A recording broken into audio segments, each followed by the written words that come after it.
And now for section 20 and 21 of the London Loop. Yes, I'm combining two sections here because the finish of section 20 and the start of section 21 is Havering-Atte-Bower, which has a very poor bus service, and in fact as today's Sunday there's no bus service at all.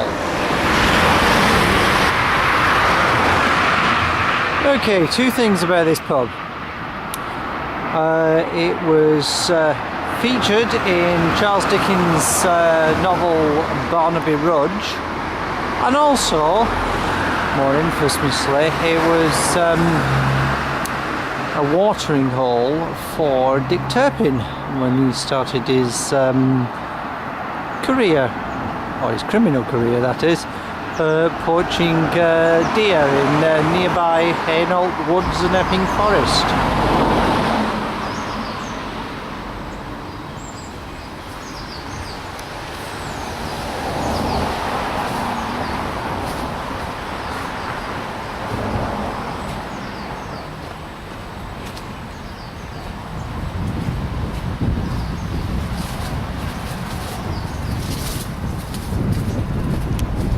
Now for the directions in this little bit of walk, it says cross the road, go through a small gap in the bramble into an open field, but what it doesn't actually tell you is you should go through a little bit of wood first before you get to the open field.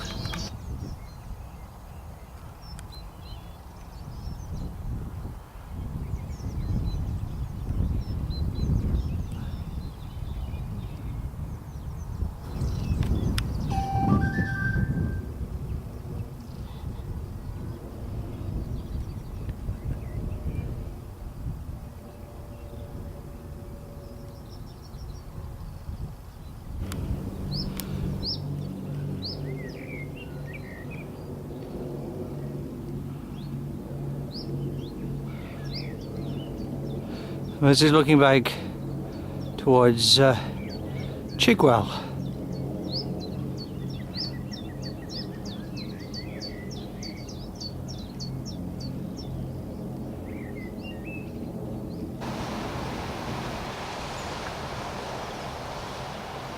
Now is it Chigwell Waterworks?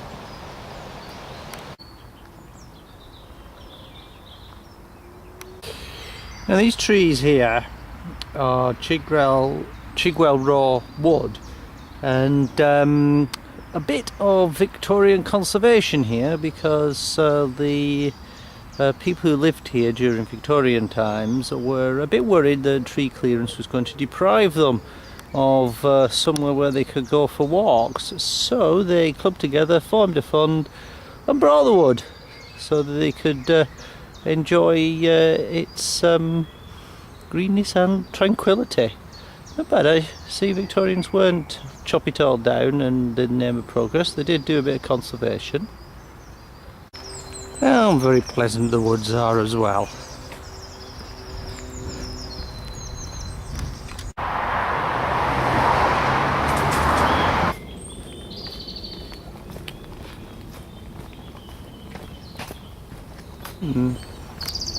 Interesting in the sculpture department.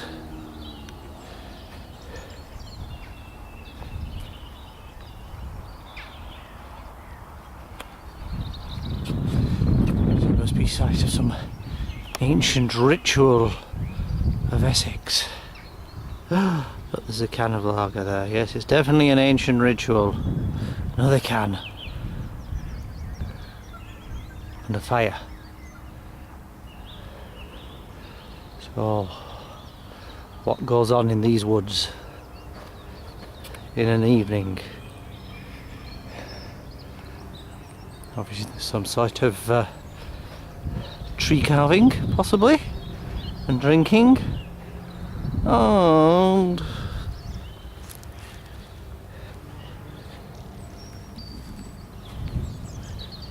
either giant tennis or a football.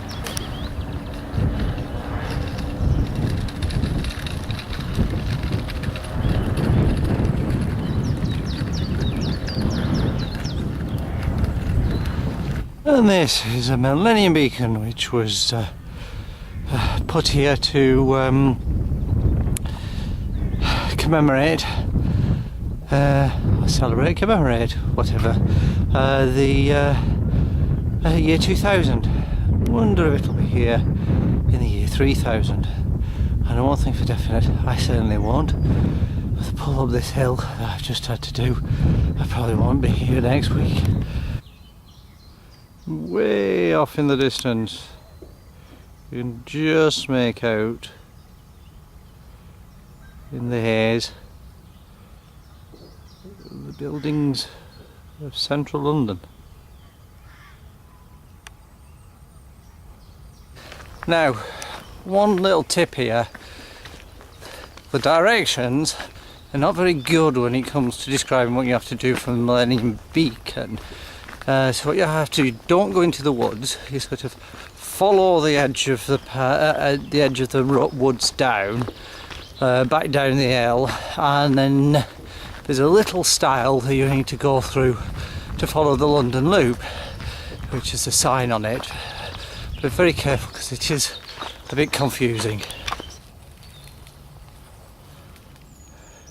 Now the guide actually describes it as a rickety farm area. I think it's being polite. Now I was beginning to doubt that the extensive panoramic views didn't exist, but when I was beginning to give up hope, an extensive panoramic view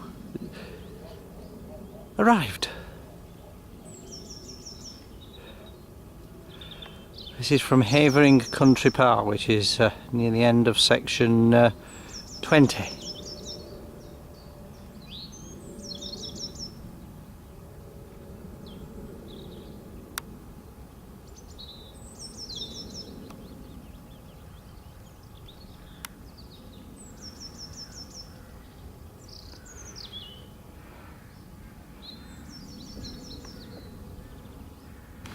And these trees are giant sequoia trees, native of course of California. Don't quite get as big as in California.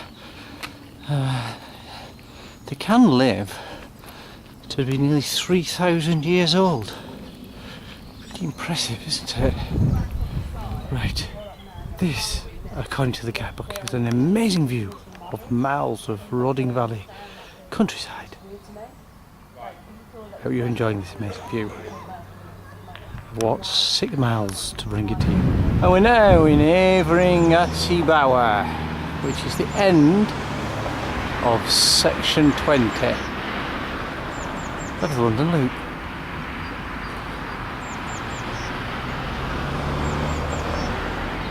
And what is so special about this place? Well, where I'm stood now, which is on the green, it's not much impressive these days, but 1,000 years ago this was the site of a royal palace which was started by Edward the Confessor, and William the Conqueror and King John built hunting lodges here, and all that remains is a church which is on the site of the palace chapel, and some stables which were on the site of the palace stables. Not bad actually. 1,000 years of history under my feet. Now these are a pair of stocks and a whipping post which were installed here in 1829, and they were a means of securing offenders and obviously whipping them. So now I've had my banana and a little bit of a rest, let's continue with section 21, which is from Havering-Atte-Bower to Haroldwood Station. This should only be a short one because it's only 4 miles. Now this building is part of Roundhouse Farm, and used to be the home of a chap called Joseph Hardwick Pemberton. Now I hear you say, who? is Joseph Hardwick Pemberton. Well, he was very big in the world of rose breeding, and he lived here until he died in 1926. So there we are. You know a lot more about this strange building called Roundhouse Farm. You ought, didn't it? Maybe it was built specially for growing roses. Okay, these gateposts have been here for a good few years. Well, actually, they're all that remains of the entrance to a house that once stood on this side. And in this house, yes, you guessed it, it's Queen Elizabeth I stayed as a child with her sister Mary. So they've been here a goodly few years, haven't they? Not doing too badly. And here's the view over Foxborough Wood.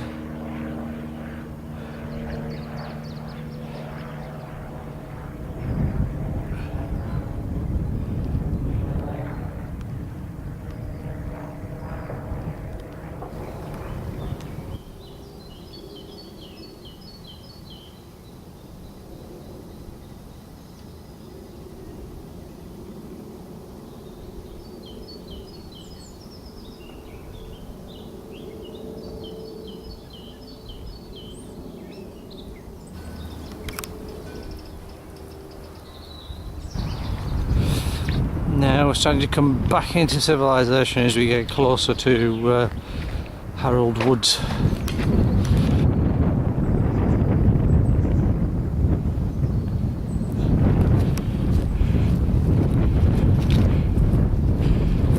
We're off into the dell.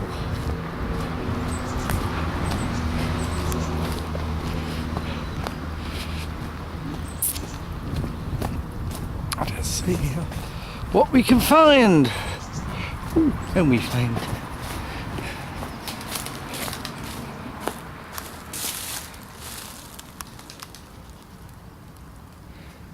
the Foster's fish.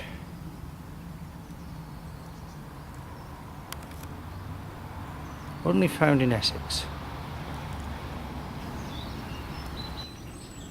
It's quite nice, the way the water's sort of moving blossom petals around.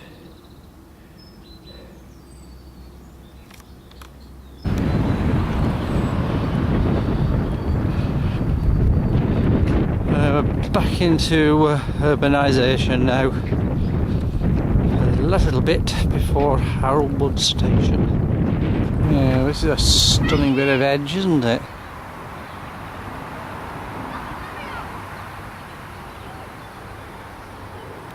And now, so ends section 21 of the London